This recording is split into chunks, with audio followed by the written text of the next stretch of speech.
A brother says, there is a hadith stating good deeds of group among my ummah will be mixed with dust.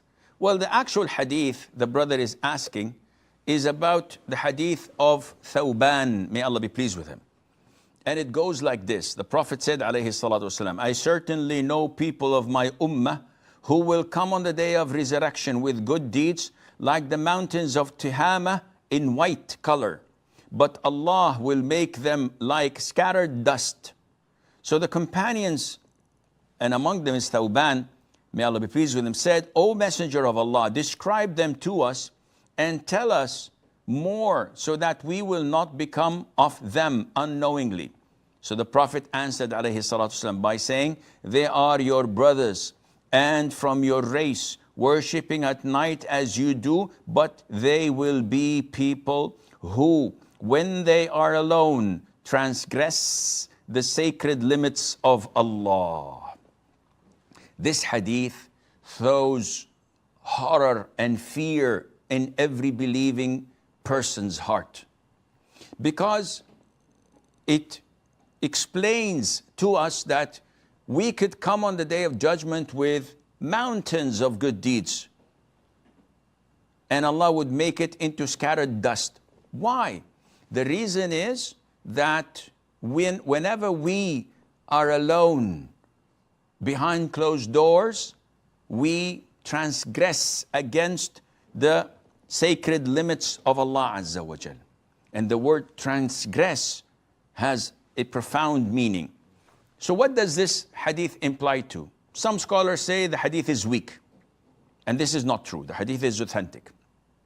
Some scholars said that this hadith is regarding the hypocrites, and specifically those who are doing the practical form of hypocrisy, not the belief-related hypocrisy. Because there are two types of hypocrisy, a practical part and a belief part.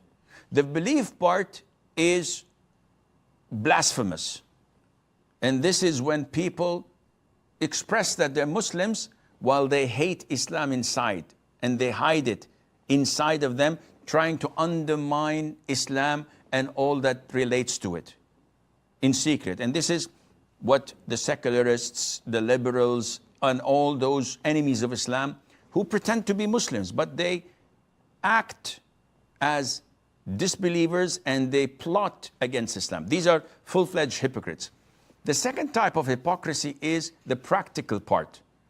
So when a believer lies, when he breaks promises, when he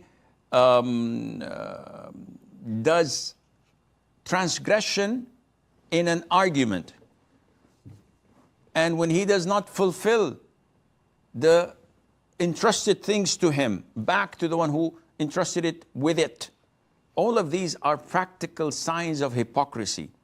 As the Prophet said, أَرْبَعٌ مَنْ كُنَّ فِيهِ كَانَ مُنَافِقًا خَالِصَ النِّفَاقِ. Whoever has these four characteristics in him, he is a full-fledged hypocrite. This is the practical part of hypocrisy. So scholars say that those who have these characteristics, they may pray night prayer, they may fast Mondays and Thursdays, they may look like righteous practicing Muslims with beards and with short thobes, and they pray in the masjid, but actually they don't walk the talk. So this might refer to them. A third interpretation is that this hadith is regarding those who are sinful, not when they're alone, but when they are with their homies, with their group.